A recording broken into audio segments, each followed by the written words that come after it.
Hi అండి, ఈ వీడియోలో ఇన్స్టెంట్ గులాబ్ జామున్ మిక్స్తో గులాబ్ జామున్ చేస్తానండి. దీనికోసం గులాబ్ జామున్ మిక్స్ తీసుకుని కొద్దిగా వాటర్ యాడ్ చేస్తూ చపాతీ ముద్దలా కలుపుకోవాలి. ఇప్పుడు ఒక 5 నిమిషములు మూత పెట్టి పక్కన పెట్టాలి. 5 నిమిషాల తర్వాత ఒకసారి కలిపి సమానంగా పిండిని తీసుకోవాలి. వీటిని గట్టిగా ప్రెస్ చేస్తూ రౌండ్ బాల్స్గా చేయాలి.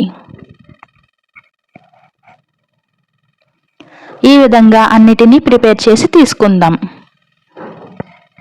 ఇప్పుడు స్టవ్ మీద నెయ్యి వేడైన తరువాత గులాబ్ జామున్స్ వేసి గోల్డెన్ బ్రౌన్ కలర్ వచ్చే వరకు డీప్ ఫ్రై చేయాలి.